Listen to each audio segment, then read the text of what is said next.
Good evening. Buenas tardes, everybody. Thank you all for being here. My name is Jesus Valenzuela. I am a volunteer with Protect Salinas Renters, and we are here today as the Salinas Community Leaders for Housing Justice. We gathered here in front of City Hall specifically on this election day because we're here to demand that our institutions allow our community to have fair and free elections, free of fear and intimidation. And so we're gonna have a couple of speakers here today to kick us off. So I'm gonna pass the word over here to Dr. John Silva, and then at the end we will open it up for questions. Thank you. Thank you, Jesus. We are Salinas Community Leaders for Housing Justice. We are concerned that the recent investigation into the referendum petition signers in Salinas raises important democratic issues regarding free speech, due process, and the right to address grievances under the Constitution. Regarding constitutional protections, the First Amendment of the U.S. Constitution and California's own state constitution both guarantee the right to free speech, petition, and peaceful dissent against government actions, and of course, to vote. Petitioning the government is explicitly protected. Government retaliation, such as investigations or intimidation of petition signers, can violate these fundamental rights unless clear criminal conduct is demonstrated. Regarding democratic concerns, the involvement of law enforcement and the district attorney's office in a context that appears focused on constitutionally protected speech raises red flags for civil liberties.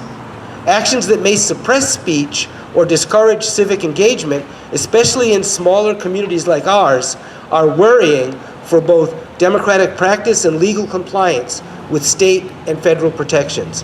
The use of armed investigators to question or interrogate petition signers is a disproportionately aggressive response that could be viewed as intended to suppress lawful dissent. Regarding access to public records, our request for documentation about the referral to the DA is well within our rights under California's Public Records Act, which mandates transparency from state and local agencies. Agencies must provide prompt access to records unless they can demonstrate specific, valid, and relevant legal exemptions. Any delay or denial should be justified in writing and can be appealed or challenged legally. We believe that even these considerations should be equitable and commensurate with the crime being investigated. Regarding nonviolence and civic responsibility, our appeals to principles of nonviolence and responsible civic leadership urge public officials to act with restraint and respect for constitutional guarantees. Officials do have discretion, especially in smaller communities, to choose approaches that foster trust and avoid unnecessary escalation against engaged residents. We want you to know that we are committed to the historic 6 principles of nonviolence, which begin with nonviolence is not for courage. Steps the Salinas City Council and Board of Supervisors can take. They can legitimately recognize and publicly acknowledge that through our successful referendum petition drive, the requisite number of people have exerted their protected right of free speech. Do what you can to encourage, promote, and arrange for the discontinuance of this clearly abusive and retribution-based DA investigation against the people of Salinas without disclosure. You and your backers, City Councilmen, have the power of your positions.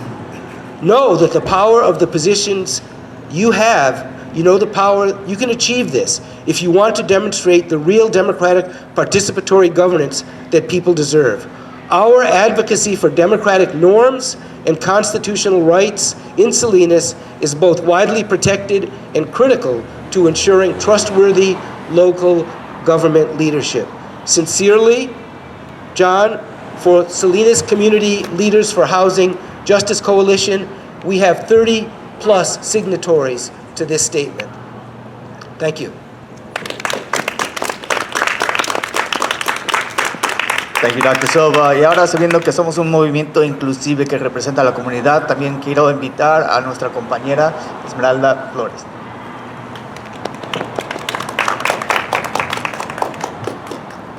Gracias. Enseguida les narraré la versión en español. Nosotros, líderes comunitarios de Salinas, por la justicia en la vivienda, estamos preocupados porque la reciente investigación sobre los firmantes de la petición de referéndum en Salinas plantea importantes cuestiones democráticas relativas a la libertad de expresión, el debido proceso y el derecho a la reparación de agravios según la Constitución de California y de los Estados Unidos.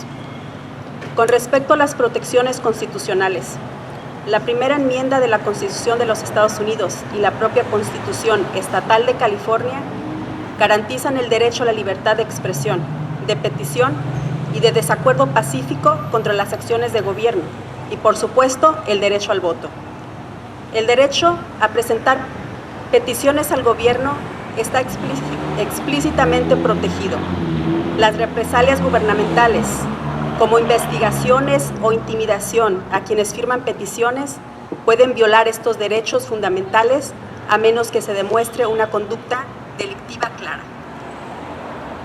Con respecto a las preocupaciones legales y democráticas, la implicación de las fuerzas del orden y de la Fiscalía en un contexto que parece centrarse en la libertad de expresión protegida constitucionalmente genera preocupación en materia de libertades civiles.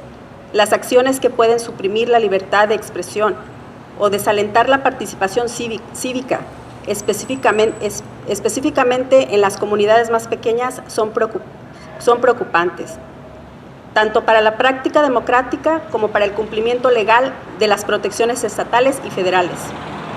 El uso de investigadores armados para interrogar a los firmantes de peticiones en una respuesta desproporcionadamente agresiva que podría considerarse como un intento de suprimir la disidencia legítima.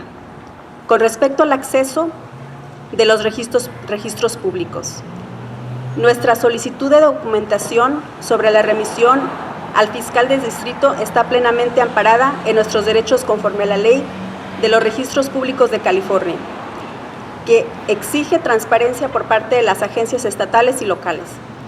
Las agencias deben facilitar el acceso inmediato a los registros, salvo que puedan demostrar excepciones legales específicas, válidas y pertinentes. Cualquier demora o denegación debe justificarse por escrito y puede ser objeto de apelación o impugnación judicial. Consideramos que incluso estas consideraciones deben ser equitativas y proporcionales al delito que se investiga. Con respecto a no violencia y responsabilidad cívica, nuestro llamado a los principios de no violencia y liderazgo cívico responsable instan a los funcionarios públicos a actuar con moderación y respeto por las garantías constitucionales. Los funcionarios tienen discreción, especialmente en las comunidades más pequeñas, para elegir enfoques que fomenten la confianza y eviten una escala innecesaria contra los residentes comprometidos. Queremos que sepan que estamos comprometidos con los históricos 6 principios de la no violencia, que comienzan con la no violencia es para cobardes. Con respecto a medidas que pueden tomar el ayuntamiento y la Junta de Supervisores de Salinas, reconocemos legítimamente y públicamente que gracias a nuestra exitosa campaña de referéndum, el número requerido de personas ha ejercido su derecho protegido a la libertad de expresión. Incitar, promover y gestionar la interrupción de una investigación de la Fiscalía claramente abusiva y basada en represalias contra el pueblo de Salinas. Ustedes y sus partidos saben que el poder de sus posiciones puede lograr esto, si quieren demostrar la verdadera gobernanza democrática y participativa que el pueblo merece. Nuestra defensa de las normas democráticas y los derechos constitucionales en Salinas está ampliamente protegida y es fundamental para garantizar una gobernanza local responsable. Atentamente, John Silva y la coalición de líderes comunitarios de Salinas por la justicia en la vivienda. Gracias.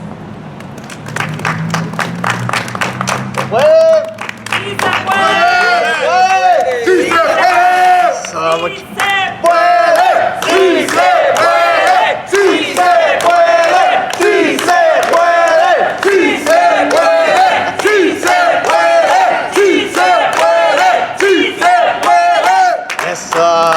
Como vemos, y muchísimas gracias compañera Esmeralda, como vemos nuestro movimiento sigue enfocado, sigue fuerte y sigue continuando.